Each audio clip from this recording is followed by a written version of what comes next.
Hamjambo, wasikilizaji wetu wa Afrika Mashariki na Kati. Hii ni Radio Vatikani ikiwatangazia katika lugha ya Kiswahili.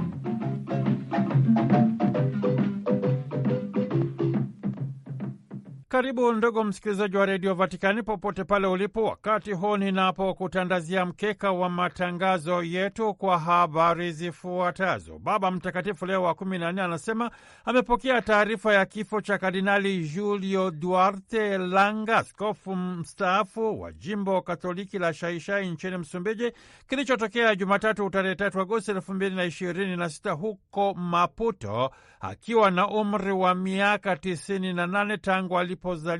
Akabahatika kulitumikia kanisa kama padre kwa miaka 69 na miaka 49 kama askofu, akiwa na dhamana ya kuongoza, kutakatifuza na kuwafundisha watu wa Mungu, na miaka 11 kama kardinali, na anazikwa Jumamosi tarehe 8 Agosti 2026. Baraza la Maaskofu Katoliki Tanzania linasema Askofu Ludoviki Josefu Minde ameendelea kuwa mfano wa mchungaji anayejenga kanisa kupitia maisha ya sala, ibada na huduma ya kujitoa bila ya kujibakiza kwa ajili ya watu wa Mungu, sifa ambazo zimeendelea kuimarisha maisha na utume wake katika kipindi cha miaka 25 ya uaskofu na miaka 40 tangu alipopewa daraja takatifu ya upadre. Wimbo rasmi wa siku ya 42 ya vijana ulimwenguni uliotungwa na Francis Kimo kutoka Korea unachota amana na utajiri wake kutoka katika kauli mbiu ya maadhimisho ya siku ya 42 ya vijana ulimwenguni, jipeni moyo, mimi nimeushinda ulimwengu. Ni wimbo ambao umetungwa katika mandhari ya utamaduni wa watu wa Mungu kutoka Korea, lakini unaweza kuimbwa na vijana wote katika lugha mbalimbali. Mtunzi wa wimbo huu Francis Kimo ameonyesha moyo wake wa shukurani kwa Mwenyezi Mungu na upendo wake kwa mama kanisa. Kumbe ni wimbo ambao ni matunda ya shukurani kwa karama na upendo ambao ameupokea katika safari ya maisha na taaluma yake. Kwa niaba ya Sisa Christine Masivo, mimi ni Padre Richard Mjigwa nikutakia usikivu mwema wa matangazo yetu.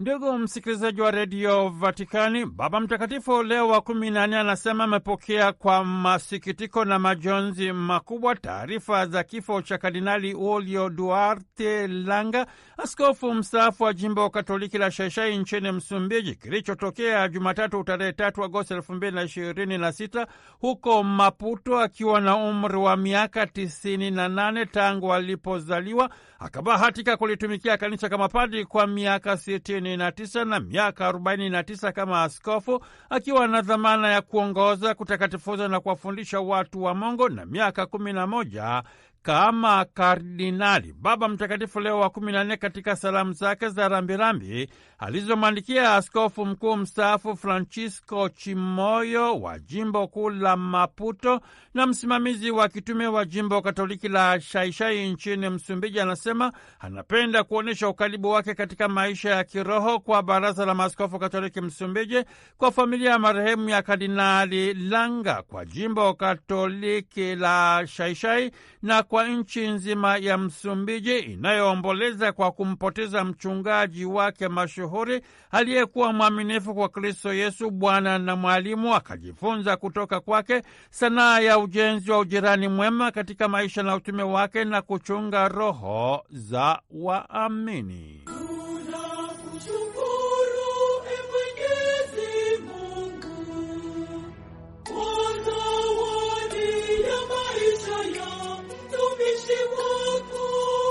Ndugu msikilizaji wa Redio Vatikani, hayati Kardinali Langa ni kiongozi aliyejisadaka kabila ya kujibakiza, huku akijitoa kwa unyenyekevu, moyo wa bidii na ustahimilivu kwa kundi ambalo alikabidhiwa na Mama Kanisa. Ni kiongozi ambaye katika maisha na utume wake hakuruhusu kukata wala kukatishwa tamaa na changamoto mbalimbali zilizojitokeza, bali aliona ndani yake maeneo yenye kiu ya habari njema ya wokovu, na hasa ilipohitajika kutangaza na kushuhudia Injili ya amani na upatanisho kwa ajili ya sasa na kwa wakati ujao wa ujenzi wa udugu wa kibinadamu miongoni mwa watu wote wa Msumbiji.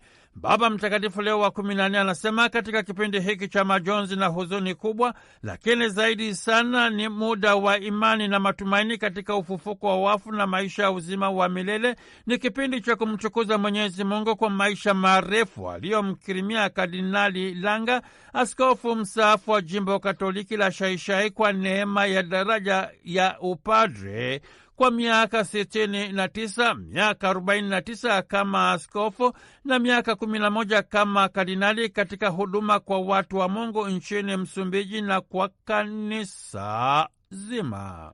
Ndugu msikilizaji wa redio Vatikani, itakumbukwa kwamba Kardinali Langa, askofu mstaafu wa jimbo Katoliki la Xai-Xai nchini Msumbiji, alizaliwa tarehe 27 Oktoba kunako mwaka 1927. Baada ya malezi na majiundo yake ya kikasisi, tarehe 9 Juni 1957 akapewa daraja takatifu ya upadri kwa ajili ya jimbo Katoliki la Lourenco, Msumbiji. Tarehe 31 Mei 1976 akateuliwa na Mtakatifu Paulo wa Sita kuwa askofu wa jimbo Katoliki la Xai-Xai, Msumbiji, na kuchagua kauli mbiu yake ya kiaskofu kwa In Finem Dilexit Eos, yaani basi kabla ya sikukuu ya Pasaka, Yesu wa hali akijua ya kuwa saa yake imefika atakayotoka katika ulimwengu kwenda kwa Baba, naye amewapenda watu wake katika ulimwengu, aliwapenda upeo. Kwa muda wa miaka 28 wakati wa vita ya wenyewe kwa wenyewe nchini Msumbiji, akawaongoza, akawafundisha na kuwatakatifuza watu wa Mungu jimboni Xai-Xai hadi tarehe 4 Oktoba mwaka 1992, mkataba wa amani uliotiwa saini mjini Roma nchini Italia na kujulikana kama mkataba mkuu wa amani wa Msumbiji, uliomaliza vita ya wenyewe kwa wenyewe iliyodumu kwa takribani miaka 16 kati ya serikali ya Frelimo na waasi wa Renamo. Tarehe 12 Julai mwaka 2004, Mtakatifu Yohane Paulo wa Pili akaridhia ombi lake la kutaka kung'atuka kutoka madarakani. Tarehe 14 Februari mwaka 2015, Baba Mtakatifu Francisco akamteua kuwa kardinali, na ilipogota tarehe 3 Agosti mwaka 2026 akaitupa mkono dunia akiwa na umri wa miaka 98 tangu alipozaliwa.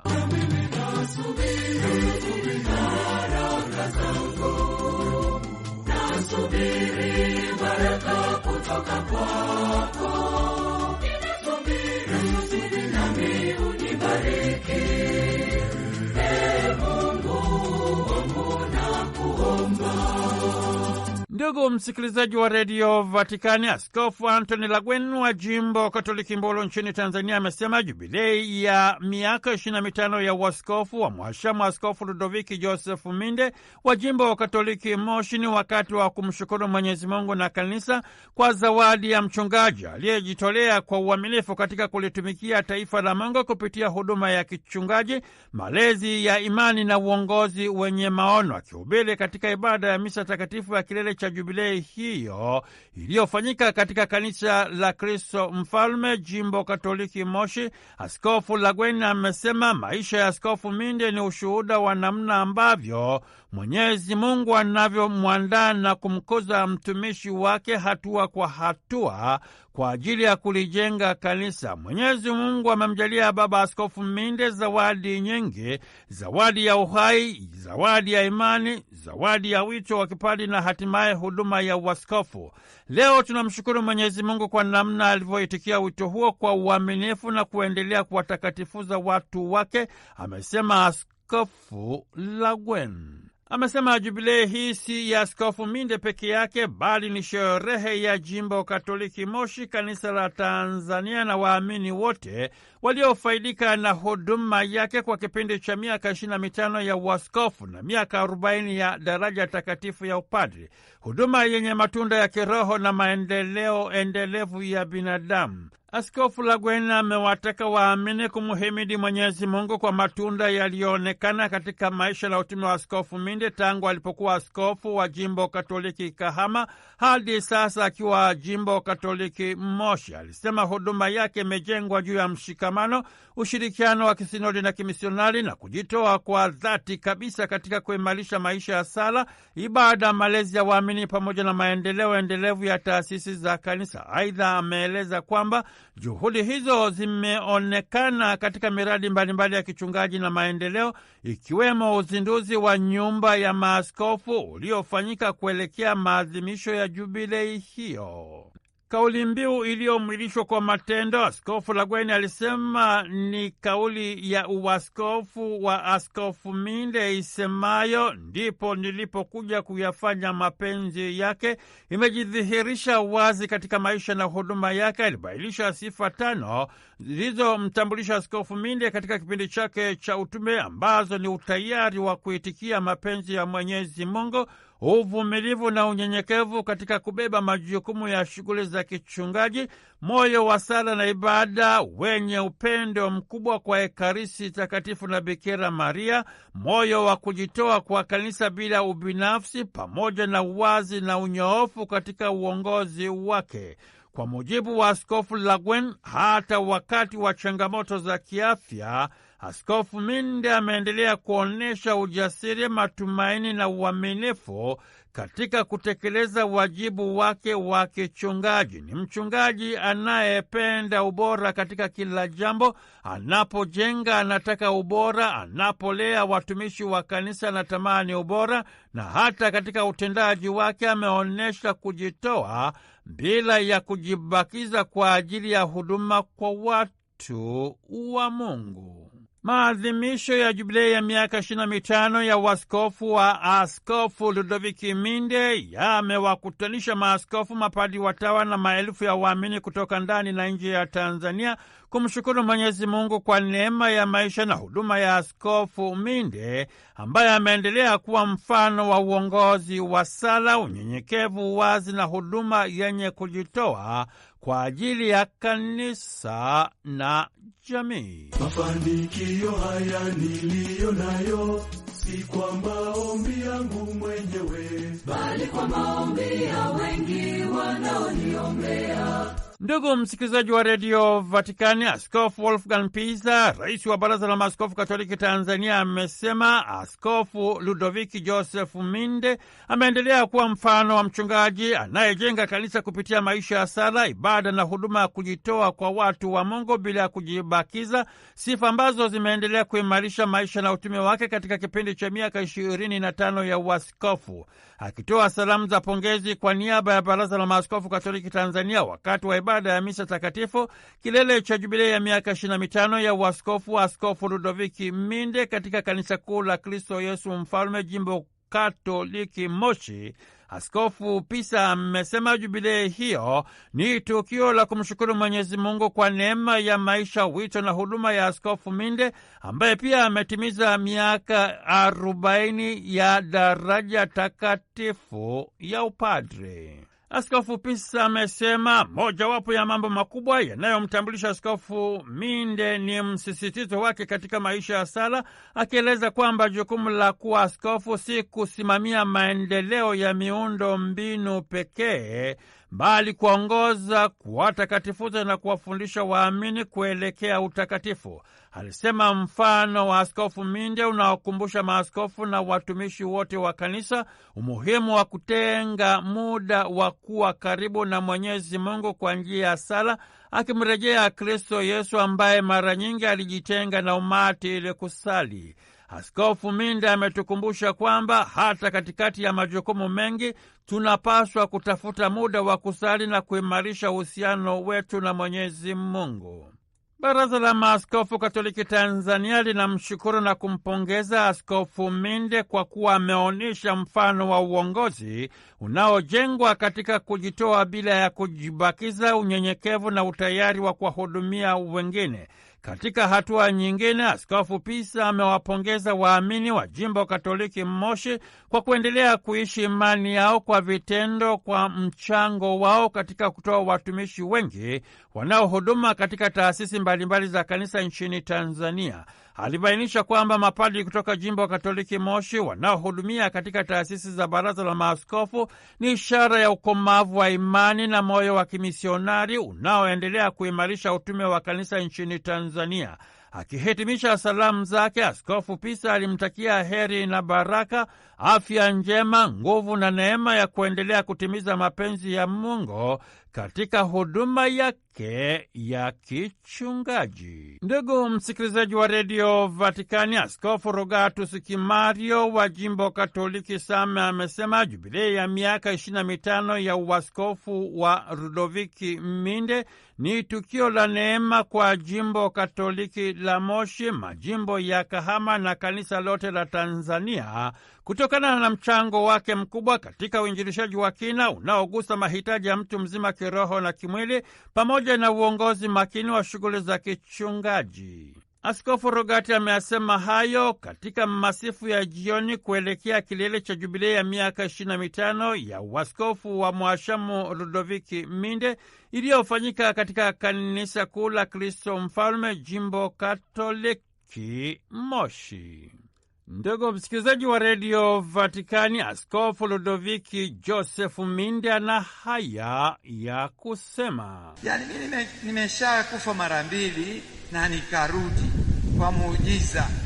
Kweli mara ya kwanza nimetia katika hospitali ya Bugando na hali ikawa ni mbaya kabisa. Sijui kama nilikuwa mzima, sijui kama ni Mungu alinifufua, lakini namkumbuka Padre Kitima wakati ule 2007. Sasa yeye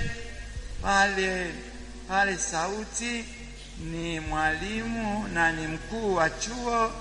Kwa kweli pale mimi sijui kama nilikuwa nimekufa au nilikuwa sijafa. Ingawaje alisisitiza sana yeye na marehemu huyu kaka yangu mpendwa Padre Israel Joseph Israel alikuwa anakaa na mimi pale wakati wote, muda wote nilikuwa nimelazwa Bugando karibu wiki 2. Sasa nafikiri siku moja walikuja, waliongea na Israeli, wakaona huyu anakufa au anakaribia kufa. Wakasema sasa sisi tunaagiza medical flight impeleke Nairobi sasa hivi. Kwa hospitali akasema bado, hii ni kesi ambayo tunaiweza. Kwa shirika akasema pale ni Padre Israeli akasema mimi sasa hivi naenda agiza ndege ije. Kwa hiyo kama hamtaki mimi ninawasiliana na ndege. Na Baba Kitima akasema nina fedha za Baba Askofu milioni 20 ziko kwangu. Walikuwa wamezitoa kwa ajili ya kujenga hosteli, naenda zitoa zije sasa hivi arushwe. Kwa kweli siku ile nikarushwa hospitali, nikapelekwa kule. Nilikuwa na wanafunzi wangu wanaosoma Nairobi 2. Mmoja wapo ni huyu Father Justin yuko hapa, nimpeleka akamalizie masomo kule. Mwingine ni Daudi, ni marehemu. Sasa nilipofika pale ninachokumbuka, walinibeba hivi mkononi. Nilipofika pale Nairobi hospitali wanibeba hivi. Mimi naona kwamba si mtu kabisa, nimekaa kule. Kwa mimi nimeshakufa, nikarudi kabisa. Na maaskofu nakumbuka, huyu askofu wa Ichi by then ni rais wa maaskofu 2007 na akatumwa. Sasa niliporudi Mwanza hivi akatumwa na maaskofu kuja kuniangalia. Nilipomwona na akaniambia maaskofu wanakupa pole sana, nikafikiri sasa ndio ameshaona kwamba ninakufa, amemtuma rais akanisindikize.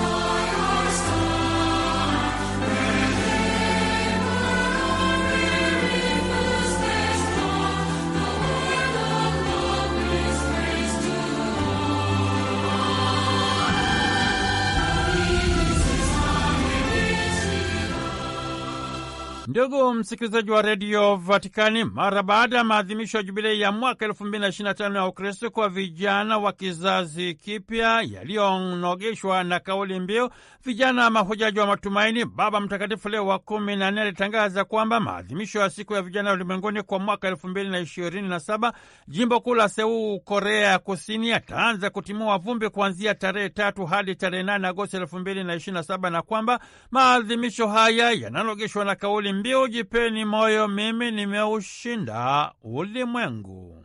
Ndugu msikilizaji wa redio Vatikani, wimbo maalumu wa tukio hili pamoja na sala rasmi na ushuhuda wa watakatifu 5 walioteuliwa kuwa wasimamizi na walinzi wa kiroho kwa ajili ya maadhimisho haya ni nyenzo msingi za kichungaji zinazowasaidia vijana wa kizazi kipya kujiandaa kikamilifu kiroho kwa ajili ya maadhimisho haya, na kwamba maadhimisho haya yamezidi kutajirishwa kutokana na imani, shauku na ushiriki hai wa vijana kutoka sehemu mbalimbali za dunia. Huu ni mwaliko kwa maaskofu na viongozi wa kanisa watakaoambatana na vijana kwenda Seoul kutumia vyema amana na utajiri na rasilimali hizi katika maandalizi yao ili hatimaye waweze kuishi siku hii kama tajiriba halisi ya imani, umoja na mshikamano wa kanisa, sanjali na vijana kukutana binafsi na Kristo Yesu mfufuka. Kamati ya maandalizi ya maadhimisho ya siku ya 42 ya vijana ulimwenguni nchini Korea ya Kusini inasema inaendelea kukamilisha maandalizi ya maadhimisho haya kwa kujikita katika ushirikiano wa kimataifa, huduma kwa ajili ya mahujaji, malazi, usafiri, usalama, huduma za afya na mawasiliano. Vijana wote wanaalikwa kushiriki kikamilifu katika maandalizi ya maisha yao kiroho. Wimbo rasmi wa maadhimisho haya hivi karibuni ulizinduliwa rasmi na umetungwa na Francis Kim kutoka Korea, unachotamana na utajiri wake kutoka kauli mbiu ya maadhimisho ya siku ya 42 ya vijana ulimwenguni, jipeni moyo, mimi nimeushinda ulimwengu, confidite ego vici mundum. Ni wimbo ambao umetungwa katika mandhari ya utamaduni wa watu wa Mungu kutoka nchini Korea, lakini unaweza kuimbwa na vijana wote katika lugha mbalimbali. Mtunzi wa wimbo huu Francis Kim ameonyesha moyo wake wa shukurani kwa Mwenyezi Mungu na upendo wake kwa mama kanisa. Kumbe wimbo huu ni matunda ya shukurani kwa karama na upendo ambao ameupokea katika safari ya maisha na taaluma yake. Ndugu msikilizaji wa redio Vatikani, kama sehemu ya maandalizi ya maadhimisho haya, vijana katika maeneo yao wanahimizwa kushiriki kampeni ya kupanda miti kama sehemu ya mchakato wa utunzaji bora wa mazingira, nyumba ya wote, katika kampeni ambayo imepewa jina Pumzi ya Uhai. Ni sehemu ya utekelezaji kwa vitendo waraka wa Baba Mtakatifu Francisco Laudato Si, yaani sifa iwe kwako, juu ya utunzaji wa mazingira, nyumba ya wote.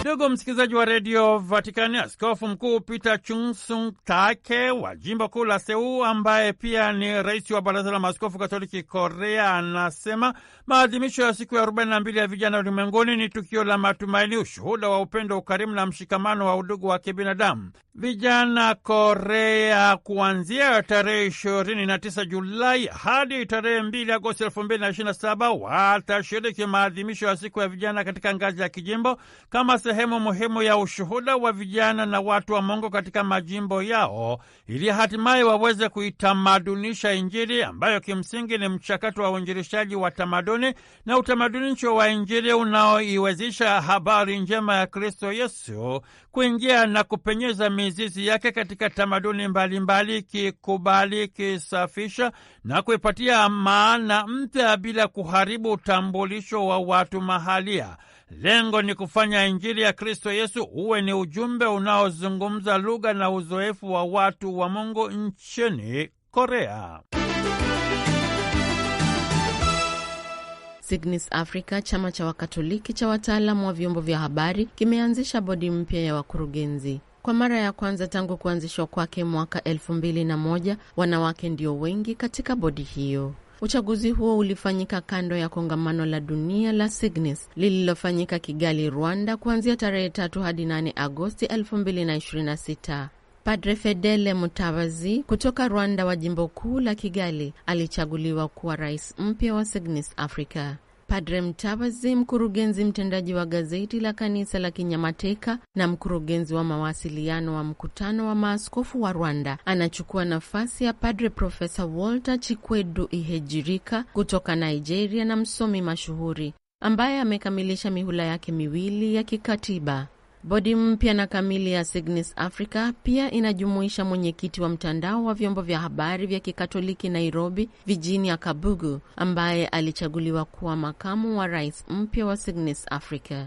Wengine waliochaguliwa katika bodi hiyo yenye wanachama 7 ni pamoja na Padre Alexis Audraogo wa Burkina Faso aliyechaguliwa kuwa katibu na mweka hazina, mtawa kutoka Msumbiji Sister Anastasia Sebastian Simbe, Bi Clarisse Azwatalam wa Nigeria, Bwana Kudakwashe Martin Mtambo wa Zimbabwe na Bi Mwami Daka wa Zambia ndio wanachama wengine. Akizungumza baada ya kuchaguliwa kwake, Father Mtabazi aliwashukuru wajumbe na kuwaomba waendelee kumuunga mkono. Alipongeza akisema kuwa uchaguzi huo si wa kawaida na unawakilisha kweli uhalisia wa Kiafrika katika suala la kijiografia na lugha rasmi zinazozungumzwa, yaani Kiingereza, Kifaransa na Kireno. Alisema anafurahi kwamba bunge la wajumbe wa Afrika halikumpa wanawake wingi wa bodi tu, lakini pia wataalamu ambao zaidi ya jinsia yao walikuwa wataalamu wa vyombo vya habari na wasimamizi wenye uzoefu. Padre Mtabazi, ambaye ni mwenyekiti wa muda wa kamati ya maandalizi ya ndani ya Cygnus World Congress inayoendelea, alipongezwa na wajumbe kwa uangalifu wa kina, kwa undani na ufanisi ulioonyeshwa na wenyeji nchini Kigali. Kongamano la dunia la Cygnus mjini Kigali limewaleta pamoja zaidi ya waandishi wa habari 200 wa Katoliki, wataalamu wa vyombo vya habari na wataalamu wa mawasiliano kutoka zaidi ya nchi 40 katika mabara 5. Ni kongamano la kwanza la dunia la Cygnus kufanyika barani Afrika. Cygnus ilianza rasmi kama chama cha mawasiliano duniani kote mnamo Novemba 2001. Ilizinduliwa Roma wakati wa kongamano la pamoja kupitia kuunganishwa kwa mashirika mawili ya zamani ya vyombo vya habari vya Kikatoliki, OCIC kwa ajili ya sinema na UNDA kwa ajili ya redio na televisheni, ambayo yote yalianzishwa awali mwaka 1928. Kutoka studio za Radio Vatican ni mimi Sister Christine Masivo, CPS. Ndugu msikilizaji wa Radio Vatikani, usikose kujiunga na sisi tena tunapoendelea kwa kushirikisha tafakari ya liturujia neno la Mungu, Dominika ya 19 ya mwaka A wa Kanisa. Kwa niaba ya Sister Christine Masivo, mimi ni Padre Richard Mjigwa nikisepa kwa kusema tumsifu Yesu Kristo, Laudetur Yesus Kristus.